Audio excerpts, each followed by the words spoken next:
I already called the police. Susan Whitaker held up her phone as if it settled the argument. Behind Darius Cole, burgers hissed over the backyard grill. Smoke curled into the warm Saturday air while a basketball rolled to a stop near the patio. A moment earlier, Ethan and his friends had been laughing. Now nobody was. Darius set the metal spatula beside the grill. What did you tell them? Susan stood near the edge of the Cole property, arms folded tightly across her chest. I told them there are people here who don't belong. Monica Cole stopped beside the lemonade table. Ethan looked at his father. Darius didn't move. There were 12 guests in the yard. Family. 2 classmates from Ethan's basketball team. A cousin helping with the food. Music played softly from a speaker near the patio. Nothing about the scene matched the alarm in Susan's voice. Darius looked past her toward the quiet row of homes. Then back at his own house. Who doesn't belong? Susan's mouth tightened. You know what I mean. No, Darius said. I'd like you to explain it. She glanced toward the guests. People around here expect certain standards. Darius's eyes narrowed slightly. What standard are we breaking? Susan avoided the question. Instead, she pointed toward the grill. The smoke has been drifting everywhere. Darius looked upward. A thin gray ribbon disappeared above the maple trees. And the music was too loud. It's already been lowered. And all these cars, they're legally parked. Susan's frustration showed immediately. Every answer closed one door. She kept reaching for another. Ethan stepped closer to his mother. Dad, he whispered, should we just go inside? Darius heard him. That hurt more than Susan's words. This was Ethan's 15th birthday. Darius had promised him one full Saturday. No conference calls, no meetings, no disappearing behind a laptop while everyone else celebrated. And now his son was asking permission to retreat from his own backyard. Darius looked at Susan's phone. You called them? Yes. Good. Susan blinked. Darius picked up the spatula and turned one burger before setting it down again. Call them. We'll wait. For the first time, Susan looked uncertain. Before we continue, where are you watching from? Drop your city or country in the comments below. And if you believe in dignity and justice, hit like and subscribe. These stories spark change, and we're glad you're here. Now, back to Darius. A distant siren sounded somewhere beyond the neighborhood. Monica approached her husband. Darius. He looked at her. She knew that expression. He wasn't trying to win an argument. He was watching, listening, remembering every word. Because 25 minutes earlier, before Susan crossed that property line, Darius had already taken one unusual precaution for this birthday barbecue.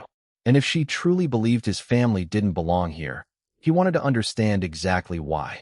25 minutes earlier, Darius stood over the grill with an apron tied around his waist and his phone vibrating against the patio table.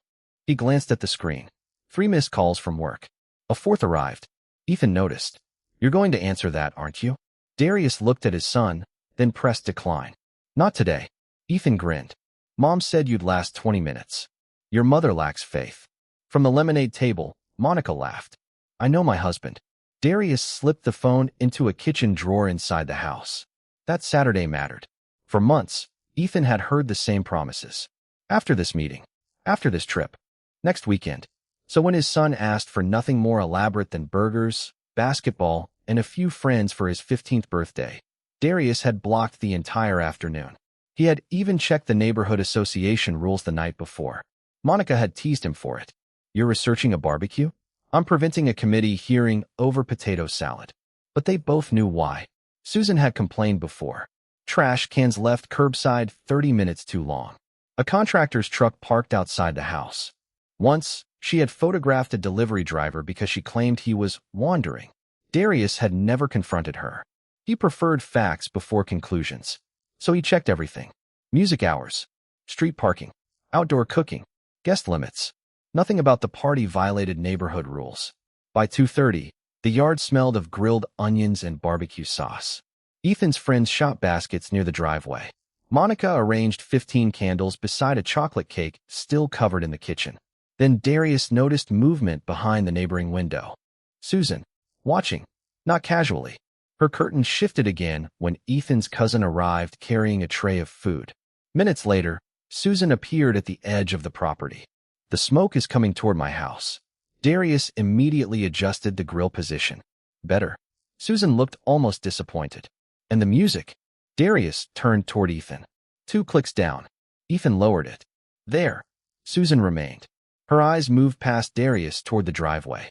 Whose vehicles are those? Our guests. There are too many. Darius glanced toward the street. No blocked driveways. No fire hydrants obstructed. No parking restrictions violated. They're legally parked. Susan's gaze shifted again, this time toward Ethan's friends. I don't recognize those boys. Darius became very still. You don't need to. Susan's expression hardened. I know who lives in this neighborhood. Monica heard that from across the yard. She slowly set down the pitcher in her hands. Darius untied one corner of his apron. What exactly are you saying, Susan? Instead of answering, she reached into her pocket. Her phone appeared in her hand, and Darius realized the smoke had never really been the problem. The phone stayed in Susan's hand. Darius watched her thumb hover over the screen. You've mentioned smoke, music, parking, and my son's friends, he said. I've addressed every one of those. Susan lifted her chin. That doesn't mean there isn't a problem. What problem? Her eyes traveled across the yard again. Ethan's cousin was turning burgers. 2 teenagers stood near the basketball hoop. Monica carried paper plates toward the patio table. Susan lowered her voice.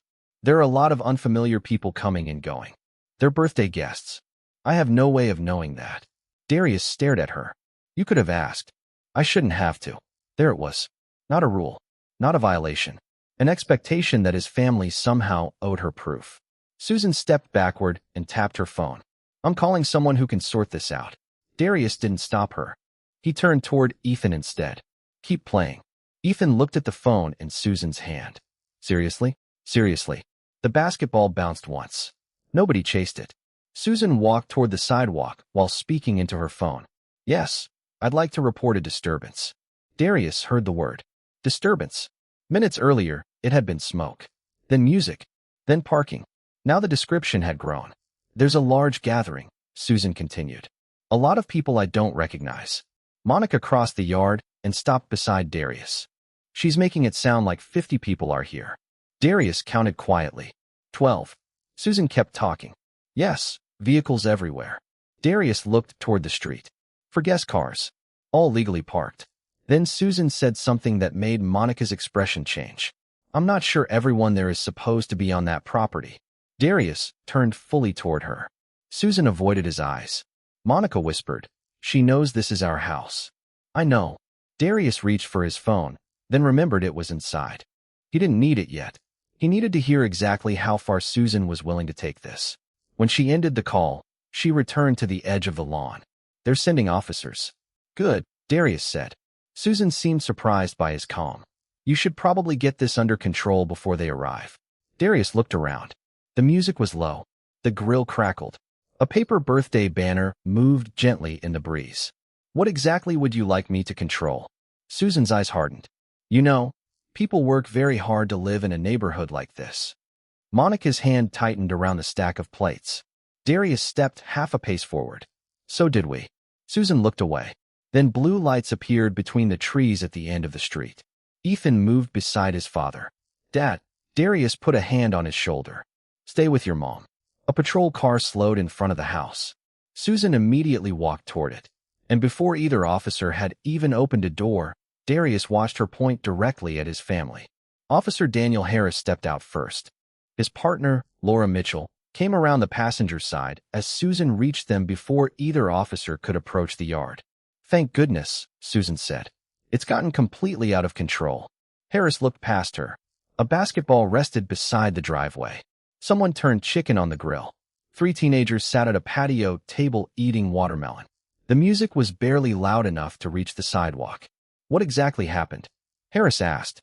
There's been constant noise, smoke, cars everywhere, people coming and going. Mitchell surveyed the street. Are any driveways blocked? Susan paused. No, but that's not the point. Harris walked toward Darius. Afternoon, sir. Officer. We received a disturbance complaint.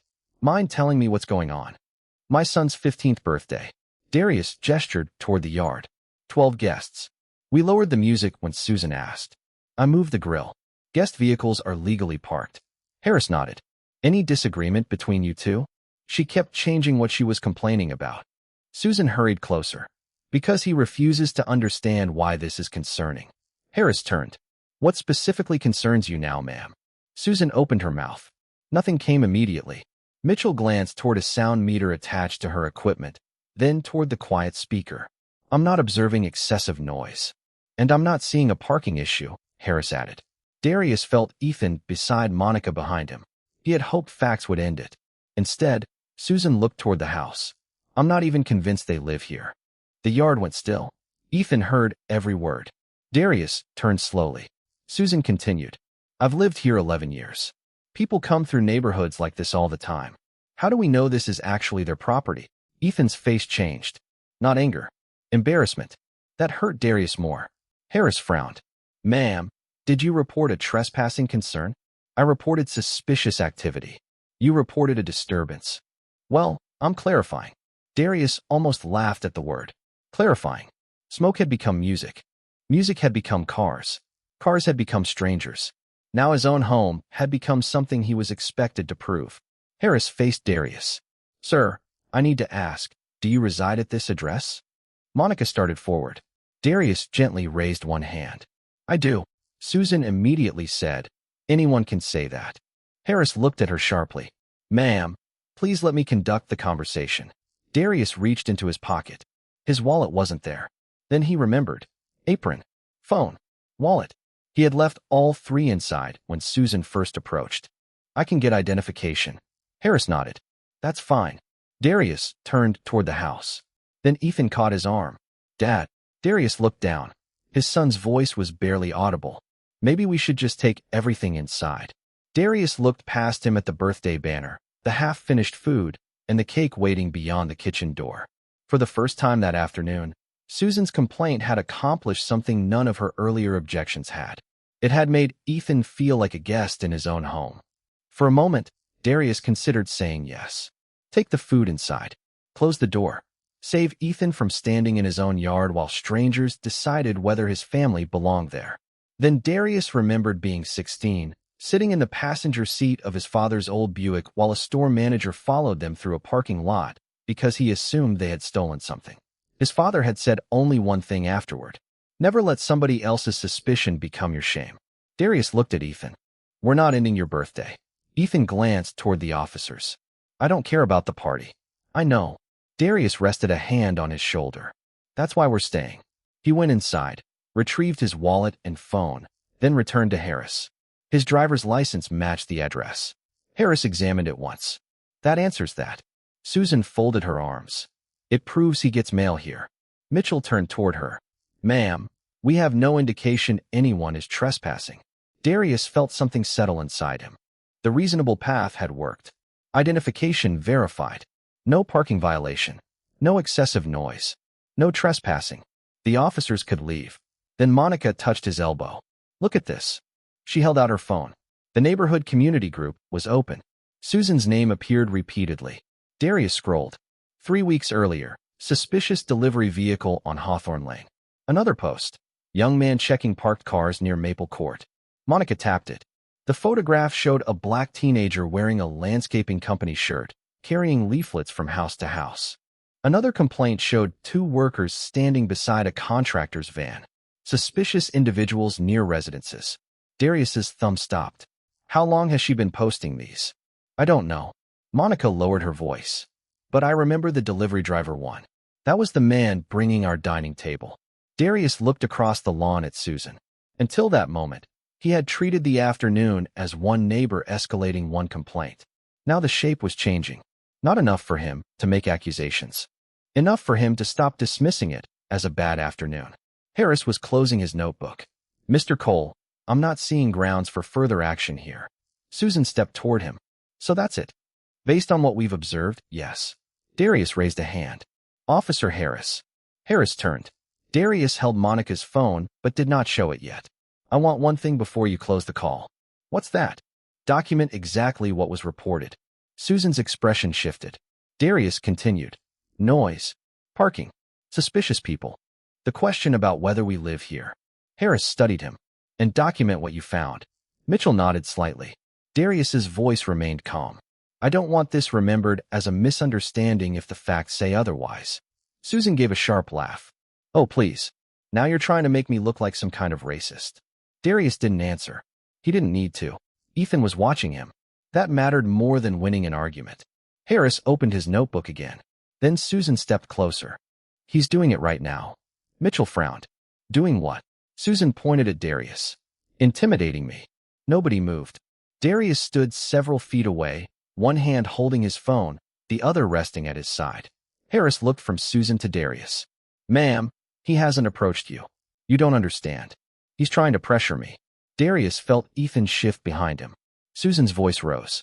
I want a supervisor. Harris exhaled. Ma'am, that isn't necessary. I said I want a supervisor. For the first time, Darius understood the problem was no longer whether the officers believed Susan. It was how far she would push once they stopped believing her. Harris looked toward Mitchell, then reached for his radio. And as he requested a supervisor, Darius realized Susan had just created the one thing she believed would strengthen her case. Another officer was coming. The radio clipped back onto Harris's shoulder. Supervisor's on the way. Susan nodded as if she had finally forced the afternoon into the shape she wanted. Darius said nothing. That silence required more effort now. His burgers were cooling. Ethan's friends had stopped pretending not to watch. Two neighbors stood across the street, and another watched from a porch. What had begun as a birthday was becoming a public hearing on his own lawn. Monica stepped beside him. We can still move everyone inside. Darius looked toward Ethan. His son was staring at the pavement. That almost changed his mind. Protecting Ethan mattered more than proving a point. Darius could end the spectacle in 30 seconds. Close the gate. Carry in the food. Let Susan believe whatever she wanted. Then Ethan looked up. Would they have come if she called about somebody else? Darius felt the question land. I don't know. Ethan nodded toward Susan. She said we might not live here. I heard her. And you showed them your license. Yes. So why is she still doing this? Darius had no answer that a 15-year-old should have needed on his birthday. He glanced at Monica's phone again. The neighborhood posts remained on the screen. Suspicious delivery driver. Suspicious teenager. Suspicious workers. Different days. Different people. The same language. Darius locked the phone. He would not turn assumptions into accusations. Not even about Susan. Facts first. That principle had built more than his career. It had kept him steady in rooms where one angry reaction could erase 10 calm explanations. Susan approached Harris again. I want the supervisor to know I feel threatened. Harris looked toward Darius, who had not moved. Has Mr. Cole threatened you verbally? No. Has he approached you aggressively? No. But his manner isn't a violation. Susan flushed. Darius saw her glance toward the gathering crowd. She needed the officers to validate what the scene itself no longer supported. Harris walked toward Darius. You're free to continue your gathering. I'm only remaining because she requested my supervisor. Understood. You don't have to stay out here. Darius looked at Ethan. Yes, I do. Harris studied him for a second, then nodded. A patrol SUV appeared at the end of Hawthorne Lane. Susan straightened immediately. There, she said. Finally, the SUV stopped behind the first patrol car. The driver's door opened. A tall officer with graying hair stepped onto the pavement. Sergeant Michael Reynolds. Darius saw him and felt his stomach tighten. Not fear. Recognition. Of all the supervisors who could have answered the call, it had to be Reynolds. 3 years earlier, they had stood together beneath bright gymnasium lights at the opening of the East Harbor Youth Center. Reynolds had coordinated the department's youth outreach program. Darius had spent 18 months helping finance and develop the building through Cole Meridian Group. There were photographs, press coverage, a ribbon-cutting ceremony. Reynolds knew exactly who Darius was. Darius closed his eyes for half a second. This was the complication he had not wanted. If Reynolds recognized him publicly, Susan would learn that the man she had questioned was a CEO with deep civic connections. And everyone might suddenly become more careful, more respectful, more willing to listen. But that would prove nothing about how they would have treated a black father nobody recognized. Susan hurried toward Reynolds before he reached the lawn. Sergeant, thank goodness. Maybe you can handle this properly. Reynolds listened briefly, then looked past her. His eyes landed on Darius. He stopped. Recognition crossed his face immediately. Mr. Cole. Susan turned. Darius met Reynolds' gaze. And in that instant, he knew the next decision mattered more than revealing who he was. Reynolds took another step toward the lawn. Darius Cole? Susan looked from the sergeant to Darius. You know him? Reynolds nodded. Yes, ma'am. I do. The atmosphere shifted almost instantly. Harris straightened. Mitchell glanced toward Darius again. Even the neighbors across the street leaned closer. Reynolds extended his hand. Mr. Cole, it's been a while. Darius looked at the offered hand, but didn't take it yet. Sergeant. Reynolds noticed the hesitation. What happened here? Before Harris could answer, Susan spoke. I called because this gathering was causing problems. He's been completely uncooperative. Harris frowned. That's not what I observed. Susan ignored him. And now he's trying to intimidate me. Reynolds looked at Darius. Then at the birthday banner. The grill. The legally parked cars. Ethan standing beside Monica. Recognition deepened into confusion. I thought you lived over near Hawthorne. Darius pointed behind himself. I do. Reynolds stared at the house. This is your home. Yes. A neighbor across the street whispered loudly enough to carry.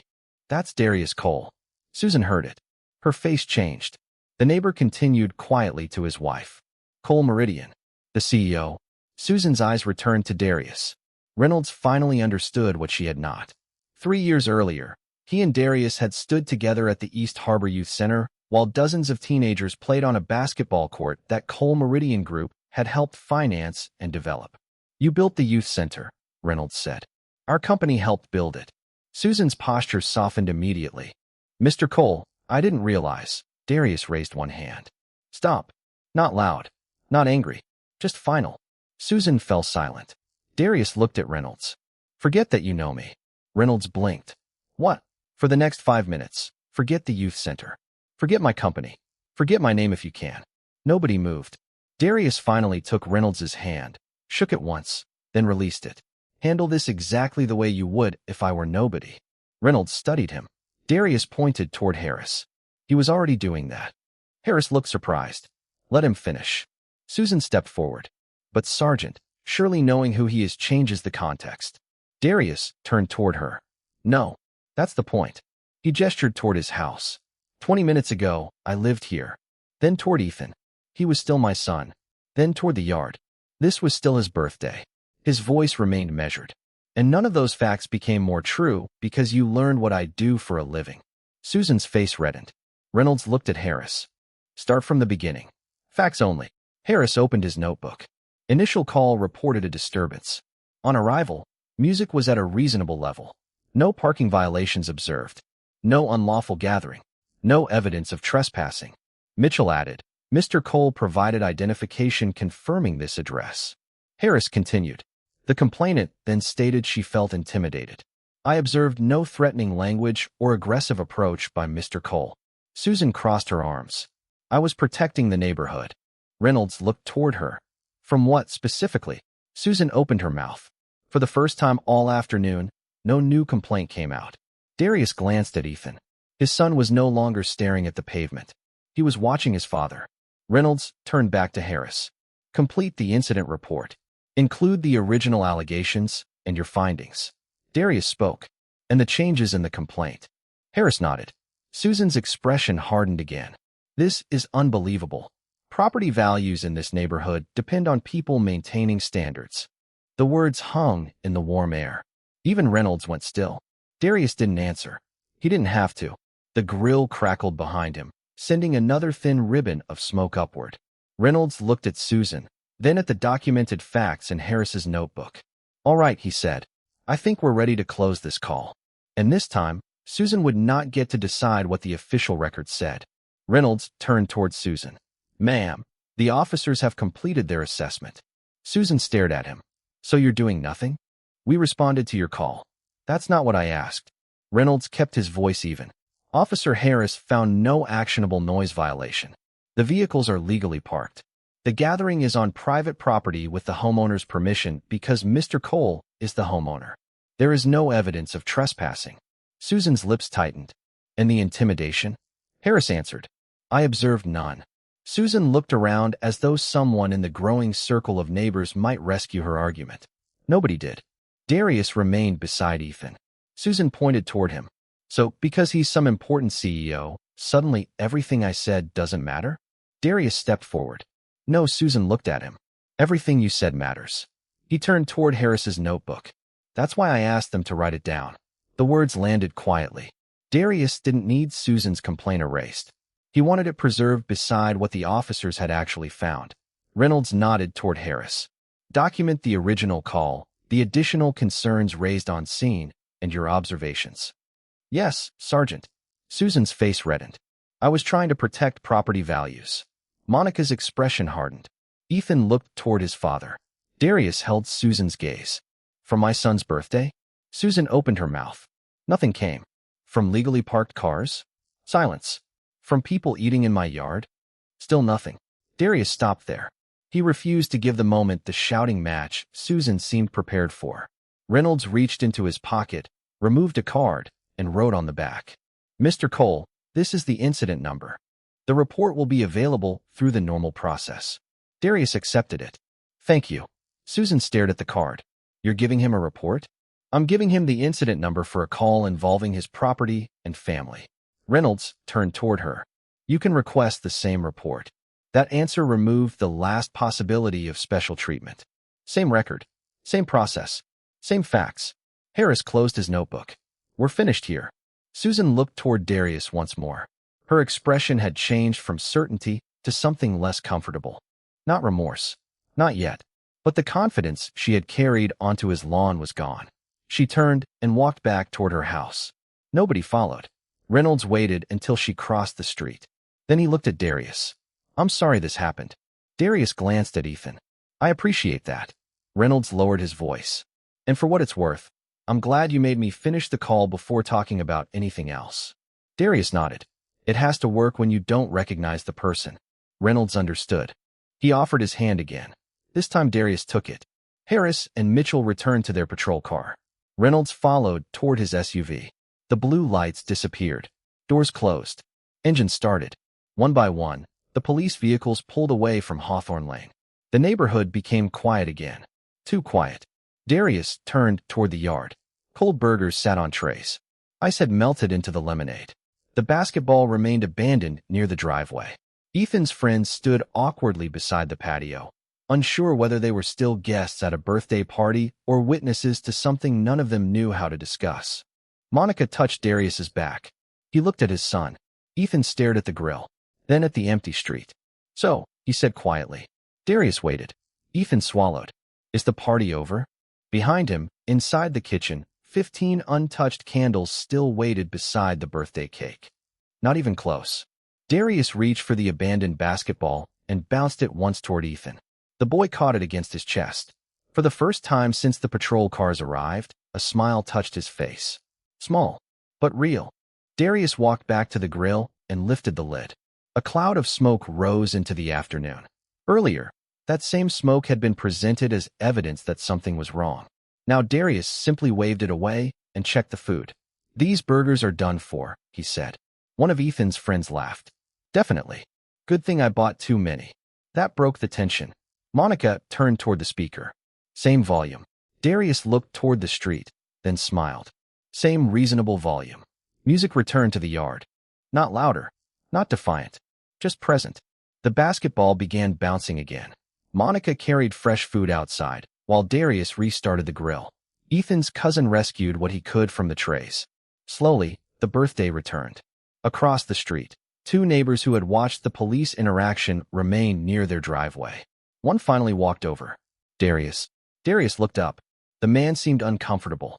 I should have said something earlier. Darius studied him for a moment, then nodded toward the cooler. Grab a drink. No speech. No punishment. Just an invitation to do better while there was still time. His phone vibrated on the patio. Work again. Darius looked at the screen, then turned it face down. Ethan noticed. You're really not answering?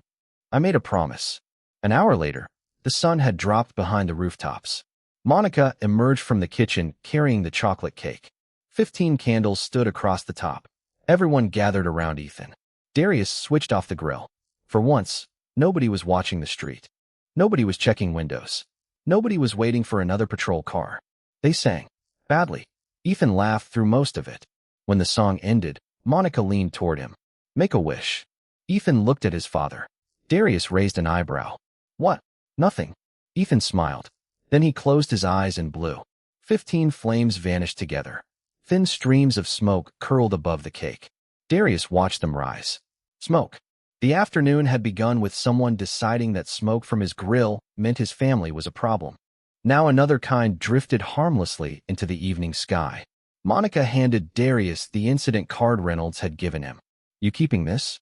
Darius looked at the number. "Yes. Not as a trophy. As a record." The neighborhood posts Monica had shown him would be saved too. Not because Darius intended to start another confrontation, but because patterns mattered only when someone bothered to document them. Ethan stepped beside him. "Dad, yeah. When Sergeant Reynolds knew who you were, why didn't you just tell everybody?" Darius folded the card and slipped it into his pocket. "Because you shouldn't need my job title to belong in your own backyard." Ethan considered that.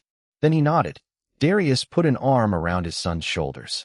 Across the street, Susan's curtains moved. Darius saw them. This time, he didn't look twice.